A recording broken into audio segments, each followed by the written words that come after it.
One. Welcome back to another Stand on Guard. I'm your host, David Krayden. Thank you for tuning in to the Krayden's Right channel. And I have my friend, and I'm going to say colleague, because we're working on a big project together, and that's to bring back rights for parents. It's Kamel El-Cheikh. He was the organizer of the phenomenal Million March for Children that unfolded on September 20th. From all across Canada, there were dozens, literally dozens of sites, especially in Ontario, where people came out to say enough of gender ideology and let's have some parental rights on the agenda. It was an all-faith, nonpartisan event. I was there as the master of ceremonies. I was proud to be there because I think journalists have got to make a stand on this issue. I want to talk to Kamel about what's happened since and what's about to happen. And so, Kamel, welcome back. It's my friend. Thank you. My brother. It's so nice to see you brother. again. And always nice to see you, sir. This was a phenomenal success. I mean, I estimated we had at least 15,000, 20,000 in Ottawa. And looking at all the sites across Canada, I think we easily surpassed the 1 million mark, wouldn't you say? Yeah, so I got word from many areas, and it's they're calculating it based on estimates. We asked for 1 million, David. We got 1.5 million.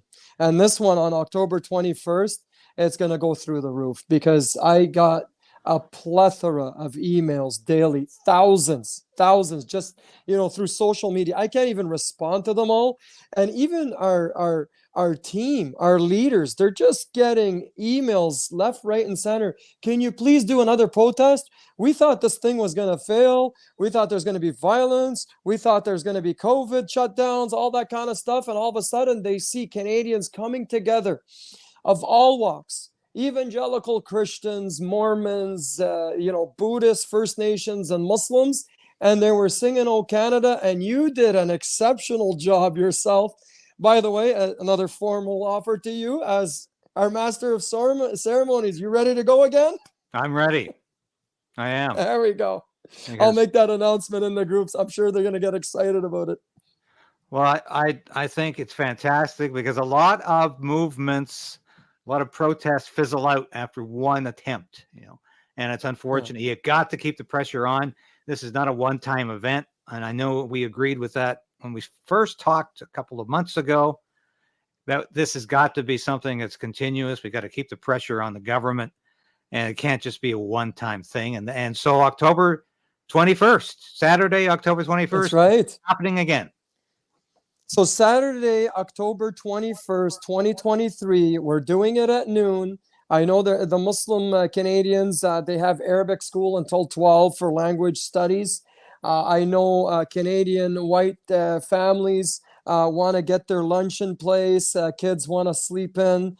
So we're making it convenient for everybody, okay? You eat, you get ready, and you come down, and it's at noon, and we're expecting a massive turnout, David. Well, it's funny because I was interviewed last weekend about this march, and I think you watched the video clip of that for Great Britain News, and I estimated at 1.5 million. I said I think that's you nailed it. I said based on what that's data I've looked at and what I think happened across the country, I would say about 1.5 million. So that's fantastic. That's exactly what I said. So that is a huge success. That is a huge success. And it's so nice. We're going to be doing this again on the 21st.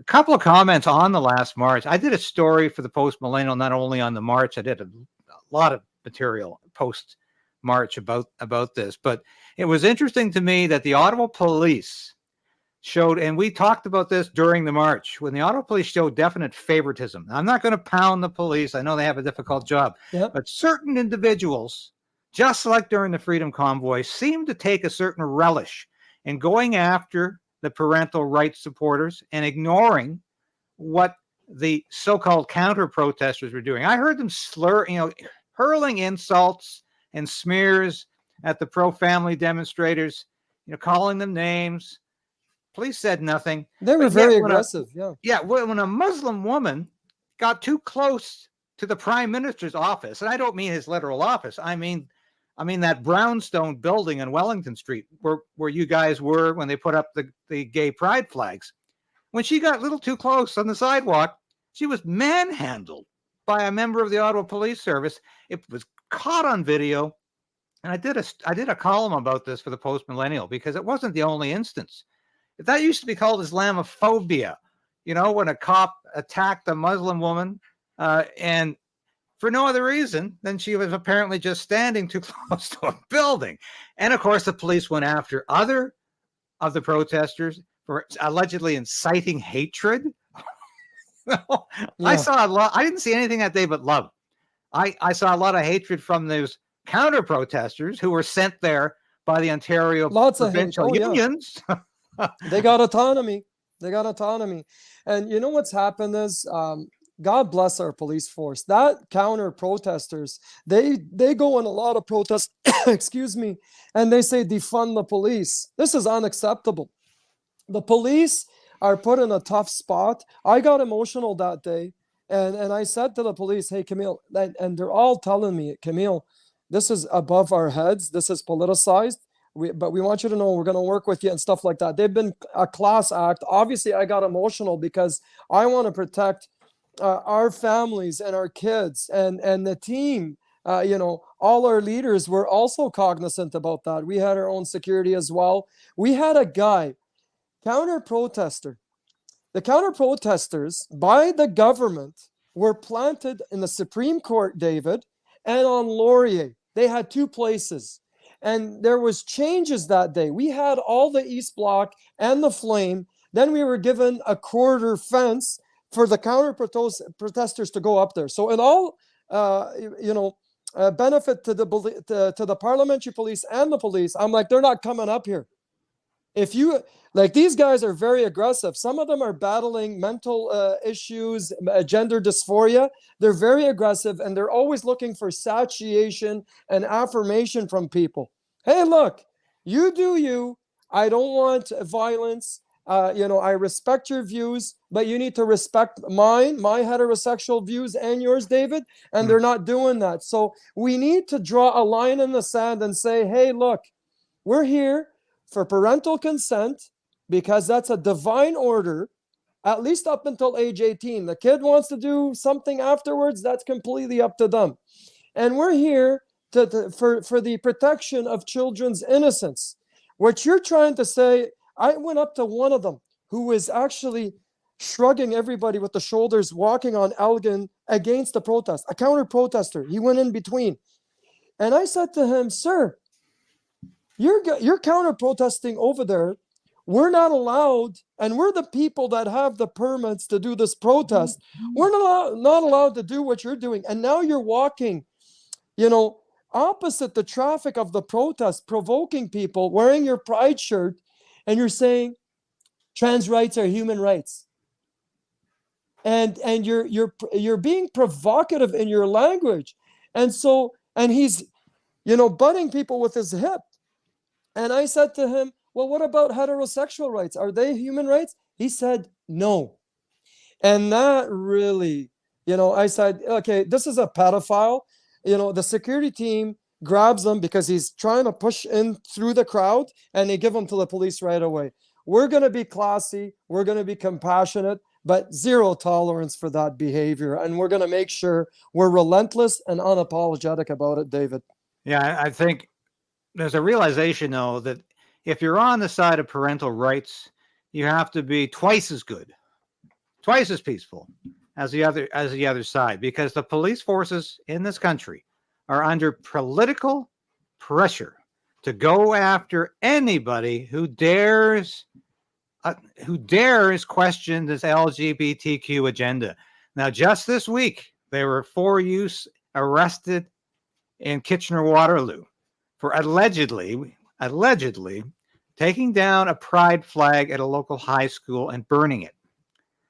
Now, it's quite interesting to me that the police threw all kinds of charges against these kids. However, The police forces across Canada are refusing to act against vandals who desecrate the monuments of great historical figures in Canada. You can paint a monument of Sir John A. Macdonald with red paint. You can topple a monument of Queen Victoria and Queen Elizabeth II in Winnipeg in full view of the media, recorded. And the police will say, we're not going to lay charges. We're not going to do anything about that because we don't want to be on the wrong side of the politics. Obviously, there's pressure. So obviously you also, if they find any evidence of protest that is not peaceful from supporters of parental rights, they're going to crack down hard. So I think that's something that our people, the people who support human rights, really support human rights, meaning individual rights, meaning the rights of parents to raise their children in the culture, religion, and values that they possess. We have to be very careful. But I want to move on to how Trudeau reacted to this million-person march. He didn't specifically say, I'd like to tell you how I feel about the million-person march. No, he put out a tweet as he is apt to do, yeah. And he said, Canada has no place for transphobia, homophobia, and something called biphobia. I wasn't sure if he was talking about something else when he said that, but once again, he's invented a new phobia here. But he was demonizing all of those parents as being some sort of horrible, discriminatory, bigoted people who don't respect human rights. And outrageous. And the response, thank God, from the conservative leader, Poilievre, was a little bit gutsy. It hasn't always been gutsy in this issue, but he condemned that and said, Trudeau has no right to demonize parents who simply want to know and give their permission if children are deciding to change their gender pronouns. Yeah, so it's funny. The Prime Minister of Canada, we got the attention of the world. There's no doubt about that. But how do you respond to the Prime Minister of Canada who's engaging in misinformation? I chose not to respond at all because that's insulting to the 1.5 million Canadians that came down that pay his wage. That's incredibly disrespectful. And I was asked, hey, Camille, do you have a statement for that? I'm like, you know what? I'm not going to respond because, it's insulting. What are you going to do? Just, go back and forth with this? Let him say whatever he wants. We do acknowledge politicians that, obviously support our movement. It looks like Pierre Poilievre every day sends out a statement. We're a nonpartisan movement. Maxime Bernier was there and he endorsed it physically, but he doesn't have, obviously a position in office. But we do celebrate Canadian politicians that say the right thing. Now, what we're looking from Canadian politicians, because NDP leader Jagmeet Singh looked me in the eye and did this thing in reference to one of my videos. Look into my eyes. If you dare to counter protest our peaceful protest for parents, we'll consider every Pride event moving forward a counter protest. It's only fair, right? So you're saying you have the right to counter protest my rights? I'm going to have the right to counter protest what you're trying to do, especially if you're naked in the streets in Toronto and waving your ornaments whilst being aroused, showing it to little kids. And those sexual toys in Ottawa that were thrown as dartboards in front of kids, we're going to counter protest that. And your story time, where gay males are wearing skirts, reading gay porn to kids, we're going to counter protest that too. So you know what? Two can play this game. Unfortunately, we want this obviously to always stay peaceful. This is an agree to disagree element. And what's happening today is some politicians are politicizing this to their own good. What we're asking Pierre Poilievre right now is endorse the movement. I know you want to do it. Just do it. And with all due respect, Mr. Poilievre, I'll be sitting with him probably in the near future. Okay, just endorse it. Because you know that Canadians are going to come down in waves and they're angry about this thing. We're just asking for parental rights and the innocence of children. How difficult is that? And you got to stand for something. Winston Churchill said, do you have enemies? Good.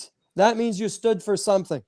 And it's time to grow a little spine in this country and just do it and stand on truth and stand with the oppressed Canadians. And that's what's happening right now. 98.5% of Canadians who are heterosexuals, some of them are single, some of them are single moms, and some of them are married, they're oppressed. And their rights and civil liberties are at stake. That's what's happening today. So please do the courage and do it under the Canadian flag and say, this is wrong. Let's fix it. Well, I couldn't agree more. This should be a no-brainer politically, but unfortunately, this issue has been so misrepresented and so camouflaged by the extreme left, by the LGBTQ Gestapo, by everybody like Justin Trudeau who wants to frame this as having something to do with human rights, and it doesn't. Children have... It has nothing to do with human rights. It doesn't. Children, as I said the other day, children cannot buy a bottle of scotch. They cannot drive a car. They cannot own a firearm. They cannot vote. But yet they can't go on a field trip in their school without your signature, and that's going to McSkimming Farm and taking a little bit of maple syrup, David. Yeah. Sorry, continue. No, that's and to suggest that children in collaboration with teachers and their teachers union should be making decisions this consequential to change their gender, possibly through chemical castration, that the parents don't need to know and they don't need to provide their permission. This is insanity, not human rights. It's insanity. Yes. And all of these people who are saying this is transphobic, this is nothing but a litany of rubbish. This is all this is. It's rhetoric, David, to make you feel guilty, because we are look, Canadians from coast to coast, irregardless of your skin color or your religion, we're pretty accommodating, generous, sorry and thank you people, as Kathleen O'Hara says, right? Canadian actress. So we are a land that is very kind, but you know what? We're also a land that says, don't take our kindness for weakness, okay? We need to be honest with you, okay? You need help. And there are therapists for that. You need help. We're not going to play your game. It's like saying, oh, my great uncle here has Alzheimer's. I need to pretend to have Alzheimer's so he doesn't get offended. It's like saying, another uncle of mine has Parkinson's disease and I need to play along or whatever. We play along just to make them feel as peaceful as possible. But we're not going to pretend to have Alzheimer's or Parkinson's just so we're not being offensive, right? So we can't play that game. In your mind, you have 500 genders. In my mind, there's only 2, okay? You need to accept it. We need to agree and disagree freely. That's what happens in a democracy. Right on. Now, one of the other consequences of this march was that the Muslim Association of Canada issued a statement condemning Justin Trudeau's remarks and suggesting the Liberal Party might not be a good place for Muslims to park their vote. Now, I have never seen this happen before in Canada. It's unprecedented. And what was your reaction when you saw that? So that was a planned one. It's called the Children's Indoctrination Audit. We have a commercial on that one. The Children's Indoctrination Audit has many attributes and facets. There's protests planned, individual ones where we go to the board. There's political statements by a big congregation. So the campaign life, 300,000 signatures. They wanted an endorsement. This one in particular, David, we had one of our leaders, Mahmoud Murra in Calgary, go and say, it's time to send out that statement. We're going to need you to support. So that's the kind of weight we have in our Children's Indoctrination Audit. We're going to go after the unions. We're going to go after the leadership, peacefully that is, and we're going to hold them accountable, because Mr. Han as well represented only 1.74% of paying paying due members. He disrespected the collective of the rest of the union members of QP, and also the teachers union and the government union. They betrayed their paying members. So we're gonna do that audit accordingly, and we're gonna do, like, look, they should be very nervous when you hear the word audit. You should be very, very nervous. We're coming after all of them. Well, that's refreshing to hear, because you also mentioned the fact that at Ottawa's Gay Pride Parade this year, the festival, there were some incredibly obnoxious and unseemly games being played, which and some we can't even say on the air, David. Well, I think we probably. I think the one I can say is dartboards. The one I can say is the dildo ring toss, where children were watching this, and there were others I won't mention, but of course nothing was done to stop it. This sexualization of children. This was a sexual offense against children. It's pedophilia. It's pedophilia. It's what it is. It's normalizing pedophilia. And that is condemnable. And I will say that. It's condemnable. You're a pedophile. That's what you are. I don't care. And at it's not Pride, human rights. The Pride March in Toronto this year, there were multiple, in fact, a large group of men exposing themselves to children. Once again. While being aroused, too, David. Don't forget about that.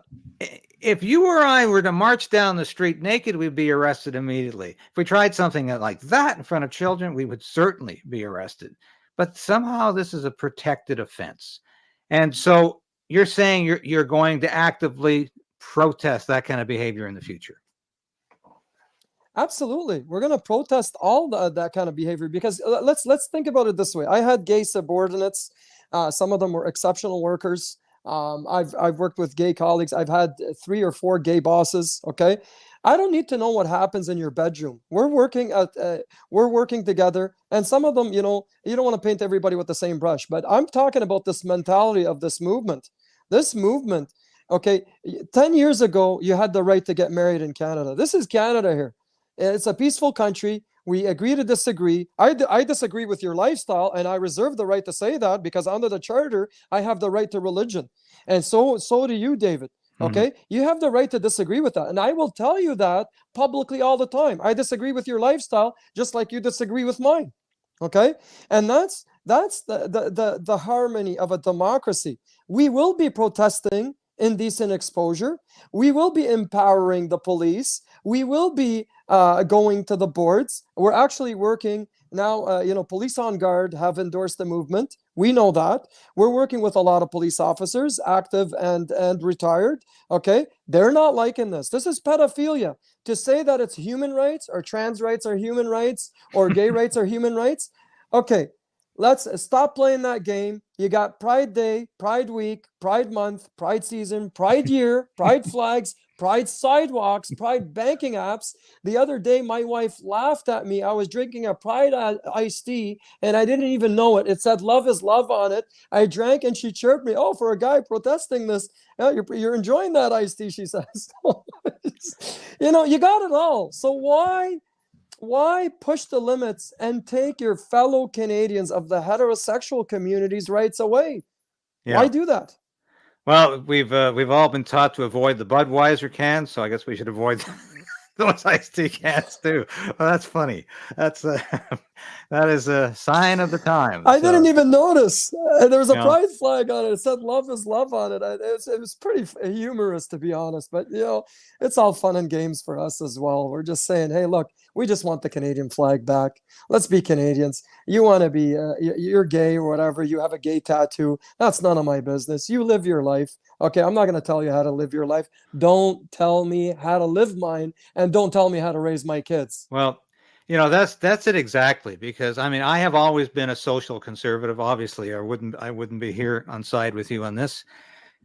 However, I do think the only way out of this cesspool that our country is in is a libertarian approach of saying, get the state out of these activities, bring it back to the individual and the family, and just let individuals and families decide what's best for them and their children, because we're moving in a totalitarian direction of state control. And I always I'm always amazed when I hear the opponents say that this is somehow fascist. Parental rights are fascist, even though it's the fascist states, the communist states, the Nazi states that take away parental rights. It's one of the first things they do is take away children from their parents, insist that their first allegiance be to the state and not to their parents. And they start that indoctrination in the school system. That's exactly what has happened here. And Justin Trudeau has repeatedly said the state should be raising the children, not the parents, because that's somehow a far right attitude. But I think it's the only way we're going to get out of this is to minimize the coercive power of the state and to say that we need the state to get out of these things and to go back to a more individual right. I've heard you say it, that one of the great political libertarians was Thomas Jefferson when he said that government is best which governs least. And I think we have to return to those principles. Whether you're a social conservative like I am or you are, or you're a libertine like the LGBTQ activists are who believe anything goes. Well, live your life as you see fit, so long as you're not contravening the rule of law. But stop imposing your ideas on me and stop getting the government to do that for you. And that is where I have come in my political journey, is that we have got to get the state out of these activities. And the only way to do that is to minimize the power and control of the state. Oh, absolutely. Like, look, again, we're going through unprecedented historical times, David. You could see it. Everybody sees it. I don't know if you noticed. I mean, that day, September 21st, I had fathers and mothers come to me, cry tears of joy. Thank you very much. And I promise you, I'm here, and I'm gonna protect my kids. And I'm sold into the message. I just didn't know how to articulate it, and I'm using interviews like this to defend myself and my family. I'm always checking up on the school and stuff like that. Look, we got a responsibility here, and it's not just me and you, David, in this dialogue right now. It's also parents getting empowered and being proactive. Okay, we got a big job. Our government failed us. All politicians failed us too, because the politicians that agree with us are starting to speak now, but they're still behind the wheel a bit. No, you gotta take a stern stand, and you gotta protect Canada's democracy because you voted in for that. So we do have a lot of work. Some of it is uniting Canadians together, so we are united.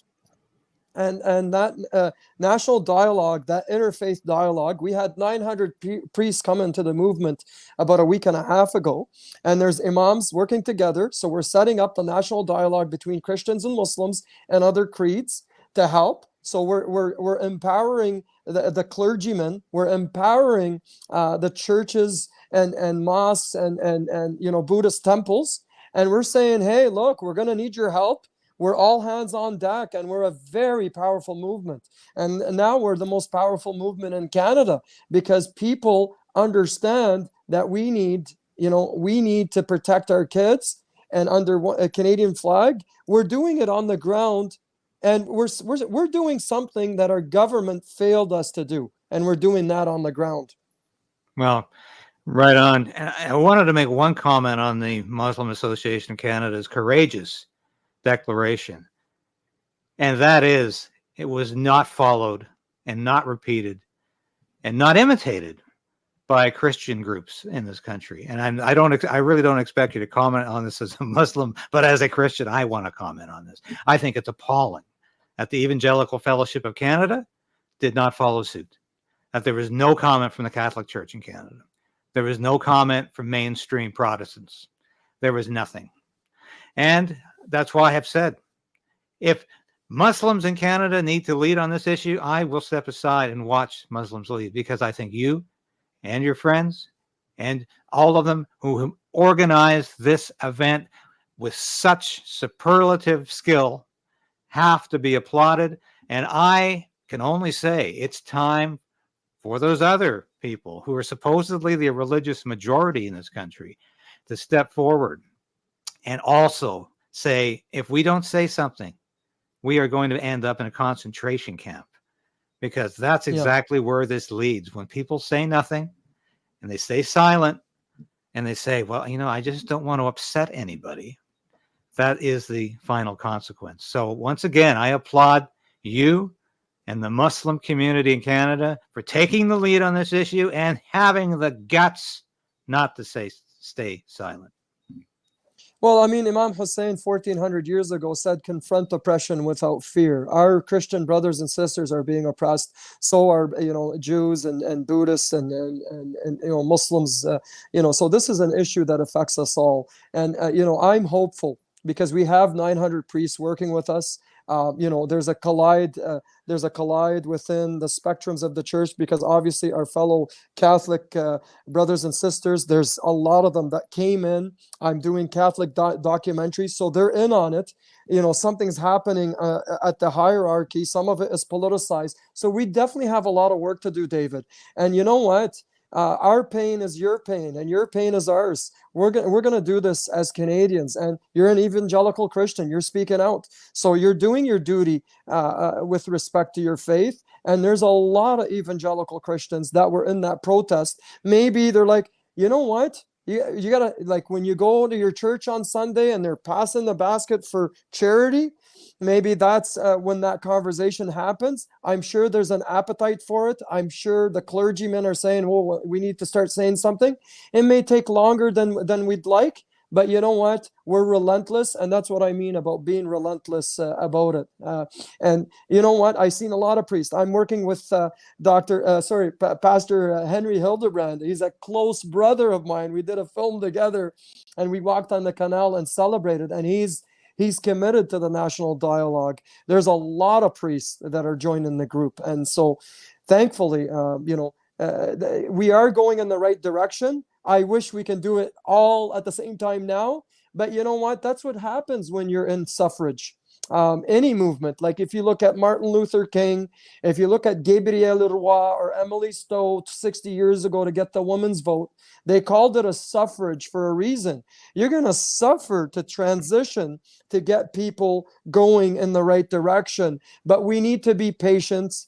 Patience is virtue, as it says in the Bible. In the Allahu ma'as sabirin in Arabic means, in the Quran means God is with the patient. So same text, two different versions, but it all leads to the same thing. We're gonna be the example. We're gonna show you're my brother, I'm your brother, I'm a Muslim Canadian, you're an evangelical Christian, and look, they're seeing it on the screen, they're scaling it on the ground. I got a lot of hope for Canada.